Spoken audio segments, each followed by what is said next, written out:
Hi, I'm Kim Dufaj, Managing Principal at Wolfe Chartered Professional Accountants. Unfortunately, my business partner, Kayla wasn't able to join me today. Today, I'm going to talk to you a little bit about some of the questions that our business owners ask us on a regular basis. I just wanted to note that the information provided may not be suitable for your needs, and you should always check with the professional. So one of the main questions we get is, what kind of business structure is most suitable for me? So really in Canada, there's 3 different types of business structures. There's sole proprietorships, partnerships, and corporations. With a sole proprietorship and partnership, you report the income and expenses of the business on your personal tax return on a business statement. Any net income from the business will be taxed at your personal tax rates. Any loss from the business could be potentially used against income from other sources, reducing your total taxable income and reducing your tax paid. This is the easiest business structure to start up. It doesn't take a lot of work to do. If you wanted a different business name, something different from your own name, like I could use Kimberly Dufaj Consulting and that would be fine. I wouldn't have to do any kind of registration. But if I wanted to set up a business called ABC Consulting, I would have to contact the Manitoba Corporations Office and just register a business name, just because you can't use another business name in existence. Like you couldn't call yourself Coca-Cola Consulting or something of that sort. But other than that kind of registration, and any registration that would be required by the city of Winnipeg to register a small business, if it was something operating out of your house, if you didn't have a location, that's all that's required. For Canada Revenue Agency, you generally just report your income and expenses on your personal tax return, and that's what's done for both sole proprietorships and then partnerships. With a corporation, it's a separate legal entity for tax purposes. It has its own tax return and its own tax rates. Income that's generated in the business, the income and expenses are reported on the corporation tax return and taxes paid on that money.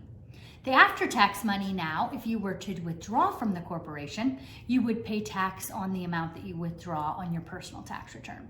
So if you were to withdraw salary from the corporation would have a deduction for an expense for your salary, and you would have a T4 income like a regular employee on your personal tax return. Another option with a corporation is that the corporation pays tax on the income it earns, and then the after-tax profit is distributed to the shareholders in a form of a dividend. This means that the company pays one level of tax, and the income withdrawn, you on a personal level as a shareholder pay another level of tax. A slightly lower level than you would pay on salary income, but combined overall, in Canada, there's fairly good integration. And what this means is that when you pay tax at the corporate level and then withdraw the money and pay tax at a personal level, that combined tax rate that you pay is pretty similar to the rate that you would pay if you just earned the income straight and reported it right on your personal tax return. So there's not a lot of tax savings within corporation if you're going to withdraw all the money that you make and spend it all on personal spending needs. You don't have a lot of tax deferral. The advantage with incorporation would be is if your business was very capital intensive and you had to invest in more capital and equipment and things of that sort, or if you had a lot of loans to set up your business or for ongoing basis. Then if you're running the business as a corporation, once you pay tax and you have after-tax dollars to pay off to purchase more capital items or to pay off debt, you have a lot more after-tax dollars when you're only taxed at the corporate tax rates. In Manitoba, for active business income in a corporation, the first $500,000 of income is only taxed at 9%. So if you had a very capital-intensive or debt-intensive business operation, you could then pay only 9 cents on every dollar of income and have 91 cents left over to pay off your debts or to buy more equipment and all of that stuff. It's a substantially more money than if you were to operate as a sole proprietorship and partnership. If you were to make money at that level, you'd be taxed on your personal marginal tax rates. So say, for example, your tax rate's 40%, and you made $1, 40 cents would have to go to Revenue Canada, and you'd only have 60 cents left to purchase new capital for the operation or to pay off debt, things of that sort. So it can definitely be an advantage in certain circumstances to have your business incorporated. But it's not for everybody, and generally businesses often go through stages. You start with a sole proprietorship or partnership, and as the business grows and there's income there, you transition into a corporation. Corporations also have some opportunity for some limited liability. They can be set up and they're distinct entities, so it can reduce your risk for things like receivership risk and reduce your risk in lawsuits and things of that sort, just because it's its own distinct entity and it doesn't always pull down to, if somebody were to sue the corporation, it doesn't always transition down to the shareholders and the directors. But it can in many cases, so limited liability has some advantages, but it won't cover off all that kind of risk. If you operate your business in an industry that has some element of risk, like you do something physically with people so that you could injure them or something of that sort, you'd often want to cover off your risk, not with necessarily a corporation, but with some type of liability insurance to cover off that kind of risk. So overall, the business structure best for you, it really depends on your personal needs. Lots of businesses do start as a smaller entities, and they start in a sole proprietorship or partnership if there's multiple people running the operation, and then transition and grow into a corporation. But if you're considering if your business should be incorporated, then you should definitely seek some professional advice, because they can help you determine the best way to structure your corporation for your own needs, being whether who should be shareholders, who should be directors, all those kinds of things are important to consider. Another question we get is, do I need to register for PST and GST? GST in Canada is charged on quite a substantial number of goods and services. So likely if you are providing a consumer a good or service, you may have to charge them GST for that. There is an exemption for small suppliers though. If your sale of goods and services are under $30,000 annually, you don't need to register and charge customers good GST. However, the quarter after you have $30,000 in sales, you will have to register for GST. And then once you're registered for GST, you're pretty much in the program until such a time you would become a small supplier again and generally have under $30,000 of sales of goods or services in the year. Then you can request to be removed from the program and no longer charge your customers goods and GST. In the GST program, you collect the money from your customers and basically you're holding it in trust for the government, and then you remit it to the government periodically. When your sales are under $1.5 million, your GST is only due annually, so you have quite a period of time where you get to hold on to the money before you have to remit it to Canada Revenue Agency. But if you're over $1.5 million, or if you choose, you could have a more frequent remittance period of quarterly or monthly if your sales are over $6 million or you choose monthly. How it works with GST is it's a program where you charge all the customers for the goods or service, you charge them the GST, and then for anything that you buy for your business, any supply or anything of that sort, and you pay GST, you get a credit back for that GST. So say you charged a customer and their GST was $10, and then you had to buy the good that you resold to them and you paid $5 of GST on it, you'd only have to remit the net $5 of GST to the government. So it's a tax that's charged to the end user, so you get some credit along the way of GST that you've paid on things. Now, PST is different. PST is run by Manitoba Finance. They also have a small supplier criteria, but it's only at $10,000. Not every good or service in Manitoba will have PST charged, so you should check Manitoba Finance's website, as they have a lot of good details on various different industries and various different services and supplies to determine if it's necessary to charge PST on your goods or service. PST isn't an end user charge in the same way that GST is. And what I mean by that is you don't get credit for things that you've purchased for your business, credit for the PST paid against the PST collected. However, if you do resell something to somebody, so you buy a bunch of goods in and then you resell those same goods, say it's shampoo or something of that sort, to consumers, you request that you don't get charged PST when you purchase the good. And generally that's common practice. You provide your PST number and you're exempt on the purchase, so that there's only the one set of GST when you charge one set of PST, pardon me, when you charge your final customer. PST returns are due a lot more frequently to Manitoba Finance than GST returns are. Generally, most business owners will be remitting PST monthly. In the odd situation for a very small supplier, they'll change Manitoba Finance will change you to quarterly PST, but that doesn't happen that often. So PST is remitted more regularly than that. If you input into the province any kind of supply or anything that you're using in your business that you're not reselling to somebody else, you might have to self-assess your PST. You can't go buy a piece of equipment from the US, for example, bring it into Canada and then use it in your business here and not pay the PST on it. You'll be required to self-assess. Sometimes that would be done from customs and you'd already pay the PST, but if you were bringing something in, say from Alberta, a piece of equipment into Manitoba, that wouldn't necessarily be known by Manitoba Finance and you're required to self-assess. Periodically, PST will audit different business owners. It's much more common to be audited from PST or potentially GST than it is from Canada Revenue Agency on regular tax accounts. So just keep that in mind, your requirements as a business owner for GST and PST. Another question we get are payroll obligations. Whether you employ one person or 50 people, you still have the same obligations to the employee. The first and foremost in Manitoba is to meet Manitoba labor laws.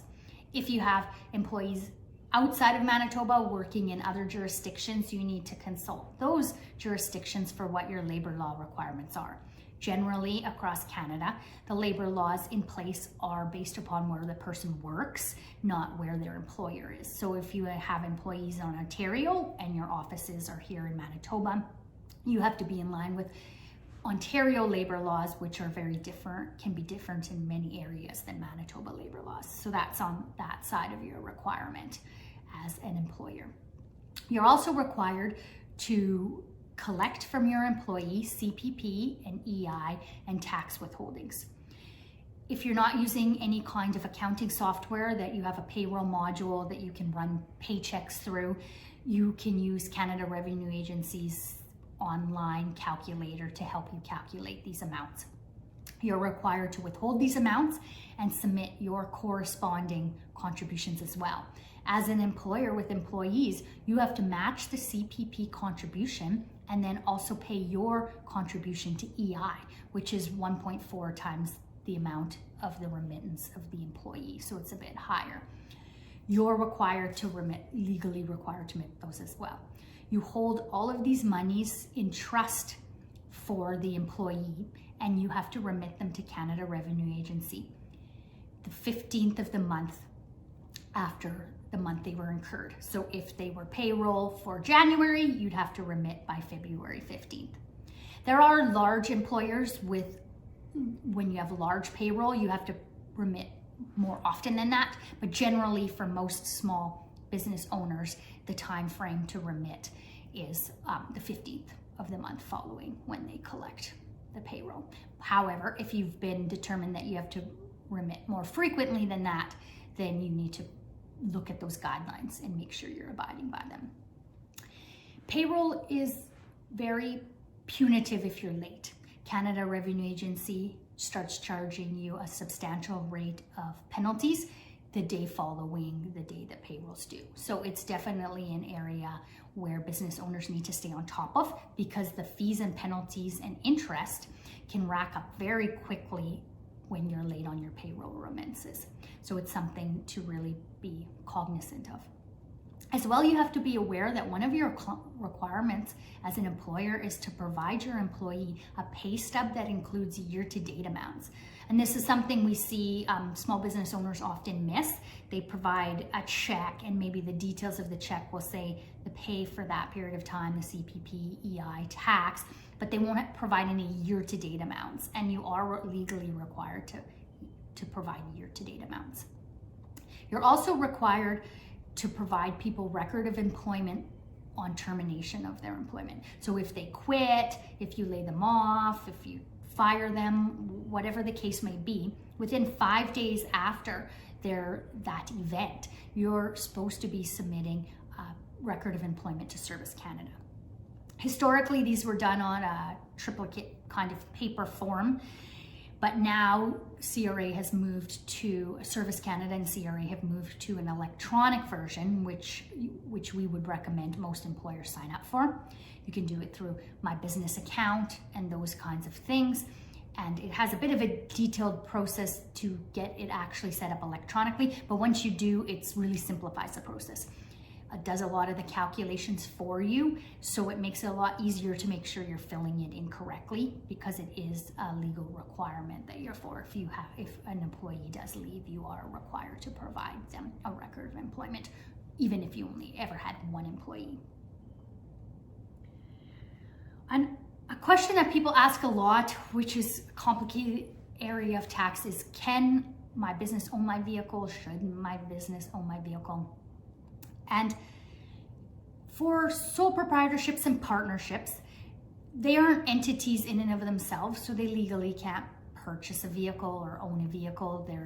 A title would never say a specific partnership name. It might say the two partners, but then they own the vehicle, in proportional share individually. So due to this fact, on business statements for sole proprietorships and partnerships, generally how a vehicle works is you just deduct the portion of the expenses to run the vehicle that relate to the business. So you keep track of all your mileage for business purposes and your mileage for the year, and you keep track of all the expenses, the total expenses for the vehicle, the fuel, the insurance, things of that sort. And then you get to deduct a proportion of the costs of those. As well, if you've purchased the vehicle, you get to deduct what we call capital cost allowance, which is just a percentage of the value of the vehicle on an annual basis as you're using it for business purposes. So if that deduction, the cost of the vehicle that year was $2,000, and you could use the vehicle for business purposes 50% of the time, you would be able to deduct $1,000 for that kind of stuff, for the value of the vehicle. Now, when it comes to corporations really have no problem owning a vehicle when it's used 90% or more for business purposes. Then you don't really have an issue. But generally, businesses can only use vehicles 90% of the time if they're vehicle specific to the business. So if you have a delivery van or something of that sort, then it's pretty straightforward that it's used 90% of the time for the business. It becomes a lot more gray when it's a passenger vehicle. Maybe not a lot more gray, but maybe more complicated when it's a passenger vehicle and you're using it for personal use for some of the time. Because CRA calculates an imputed benefit for the personal use of a corporately owned vehicle. And when your usage is under 90%, and for sure when it's under 50% for business purposes, this taxable benefit to you for the use of a corporate vehicle can be pretty substantial, especially if you're having the corporation pay for all of the costs, such as all of the fuel costs and things of that sort. Then you have a substantial taxable benefit that has to go on your personal tax return, and you have to pay tax on that amount.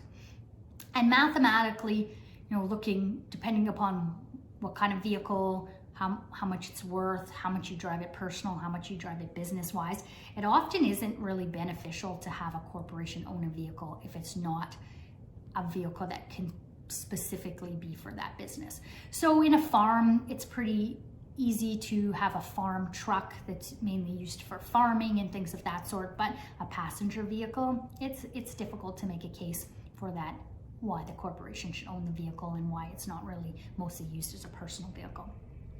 So what we often recommend to clients to do for vehicles that are both personal and business use is just charge their company for the use of their vehicle for whatever you use for business purposes. You can do it in the same way as with the sole proprietorship and the partnership, where you calculate all the costs of running the vehicle for the year and then you proportion them out to the mileage based on business use or personal use and go with that. So if it costs $10,000 to run the vehicle for the year and you drove it for the corporation 50% of the time for business purposes, then you could charge the corporation $5,000 for the use of your vehicle for that year. You can also do, there's a mileage rate by Canada Revenue Agency. So you can that mileage rate includes everything. It's for depreciation on the car. It's for fuel and insurance. It's all pulled into one number. And you could just charge that per kilometer rate to your corporation for the use of your vehicle. So if you drove 5,000 kilometers a year for business purposes in your vehicle, and the rate is 55 cents like it is now for the first 5,000 kilometers, then you can charge your corporation that for the use of the vehicle. It's important to note in vehicle use, you don't get to claim the deduction for the use of a vehicle to drive to and from your main workplace. So if you have an office building and you take your vehicle home and you drive it back, that doesn't count as business use. It's going out to see clients, it's going to pick up things, it's going to deliver stuff, all that kind of stuff would be business use. But just getting to and from the same place of business, if it's a specific location and that's the place you go most of the time, that wouldn't be business use driving. If you have multiple locations, that still wouldn't be business use driving. It would only be if you go out to a customer or something of that sort. Say if you were a painter and you go to different customers all the time, then that's business use of a vehicle. So that's just an important distinction, because people really do have issues with what they consider business use of a vehicle and what they consider personal use of the vehicle. And CRA is pretty strict in that manner. Getting to and from your main location is not considered business use of vehicle. So that's for that. So generally we wouldn't recommend, if you're incorporated, that you have your business own your vehicle unless it really is only a business vehicle. Home office. So home office is another area that has like various different complications. For a sole proprietorship and a partnership, the home office expense is part of your business statement, and you can claim a proportion of your home expenses, things like property taxes, insurance, hydro, based upon the square footage of the area you use for the business. It has to be your main location though. It has to be where you spend the majority of your time for your business. If you have a location and then you spend 80% of your time at your location and then 20% of your time at home doing books, it really doesn't qualify as being a home office and allowing for the home office expense. Also, for sole proprietorships and partnerships, a home office claim can never make you a loss. So if you have business net income after expenses of $1,000 before home expenses, and then your home expenses total $2,000, you can't write yourself down to have $1,000 loss and use it against other income. Those home office expenses will just carry forward on future tax returns for use in the future. Now, if you're incorporated and you have a home office and you're using that primarily for where your business is done because you have no other location you go to all the time, which could be very common for people who provide various construction services and things like that. You don't bother with an office. You can do all of that from home and all of your job is done at the client, but you're incorporated. You're able to also calculate a home office use similar to how you would for a sole proprietorship and partnership, the square footage of the office and expenses like hydro expense, property taxes, insurance, the proportion based upon the office size, and then just charge that to your corporation for the use of your home office. It's important to note that the home office percentage has to be reasonable. You can't say, my business is baking something and I use my kitchen for this and an office for this and the basement to store the boxes and so on and so forth. So I use 80% of my house for my home business, because that is never going to pass by Canada Revenue Agency. There's definitely a reasonableness consideration you have to take into play.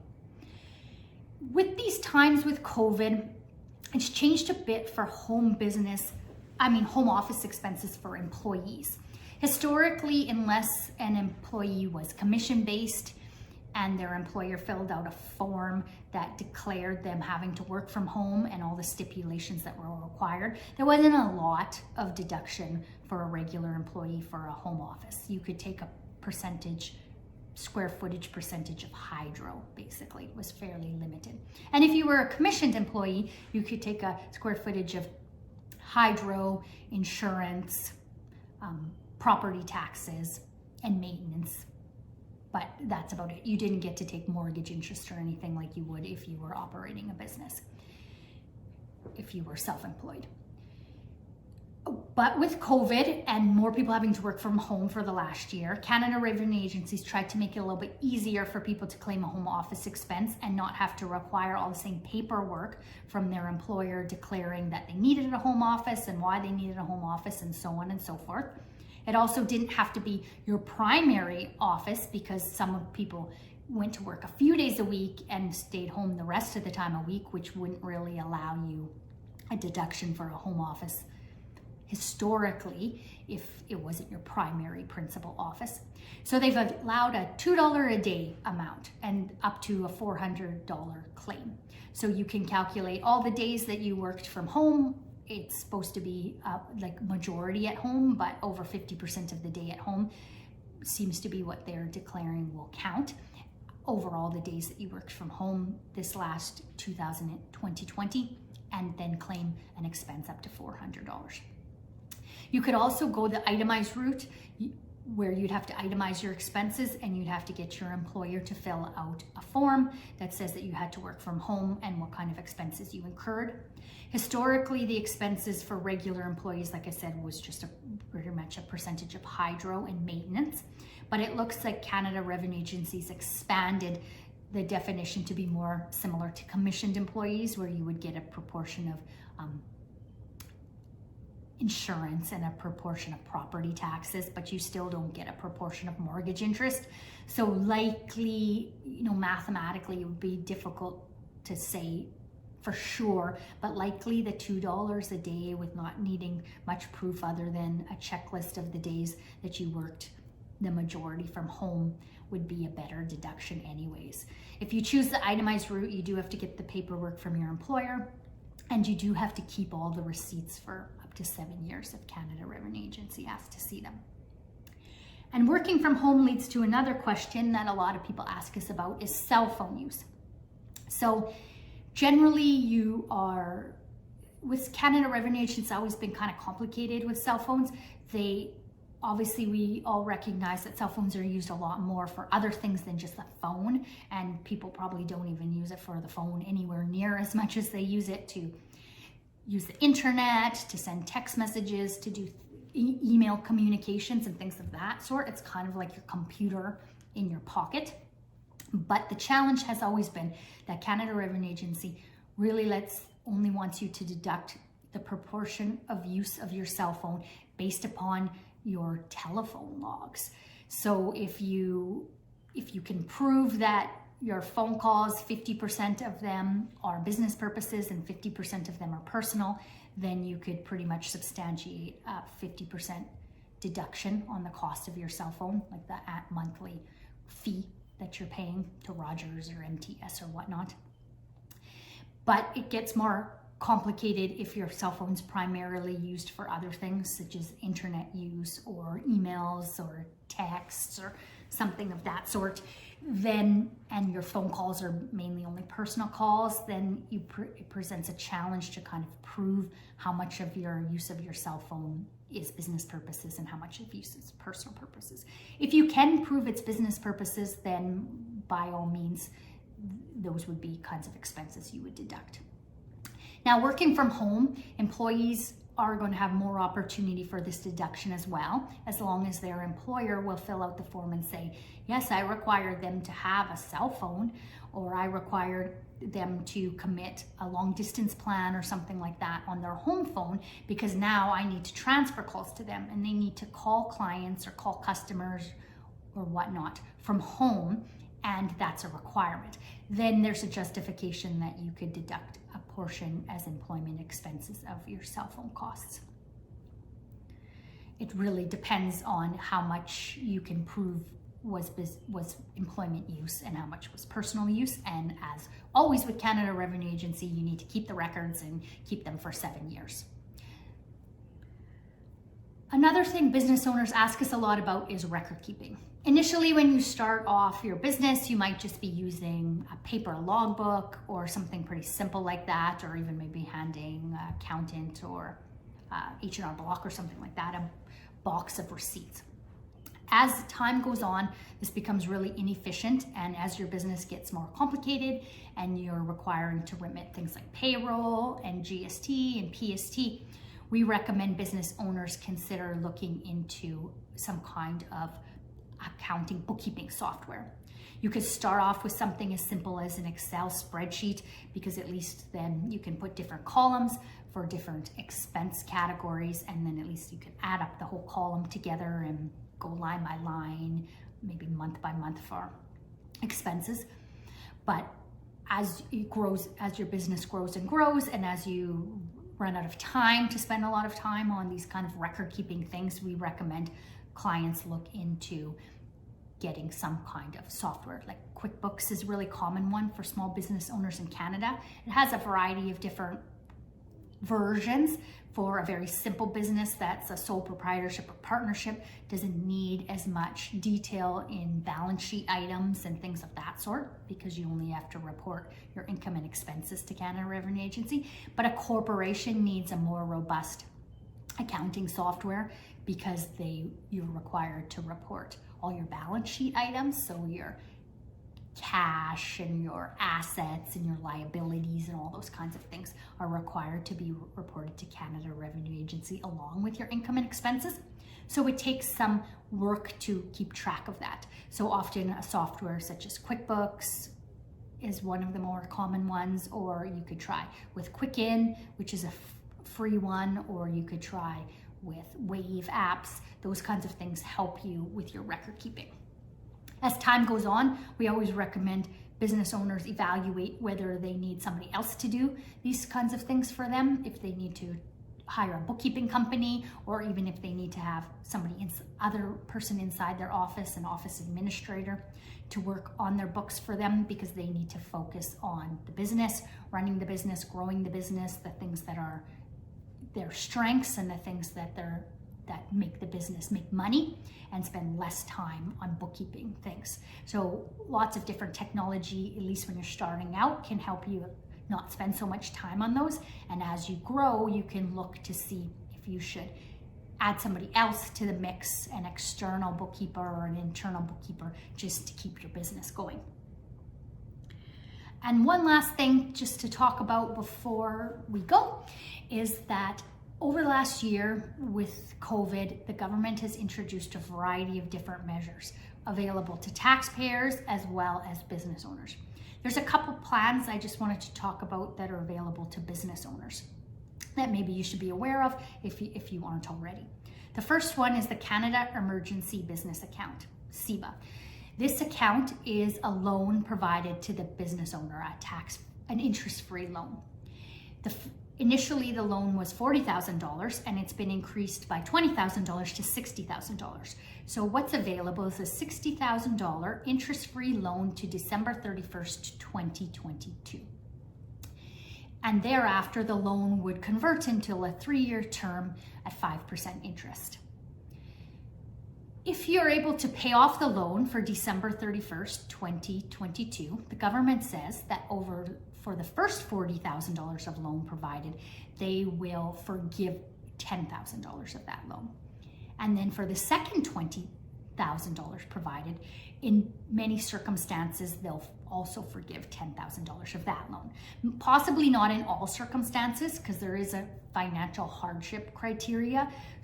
So at this time, we're uncertain the certainty of that, but it's something to keep in mind that of the $60,000 loaned, if you are able to pay it back for on or before December 31st, 2022, you could have $20,000 of that loan forgiven. Of course, because it's proceeds from the government and a kind of sort of like grant benefit, that income is taxable to you. So if you're a sole proprietorship or partnership, it would be taxable on your personal tax return. And if you're a corporation, it would be taxable inside of the corporation, that forgiven amount.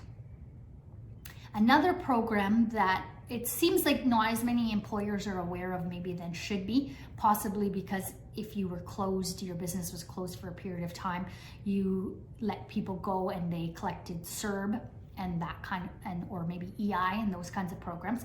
But there is a Canada Emergency Wage Subsidy. So this subsidy, if your sales this year are less than your sales, if your sales in 2020 or now in 2021 are less than the same periods of time in 2019, you could be eligible to get up to 75% of your wages during that CEWS period.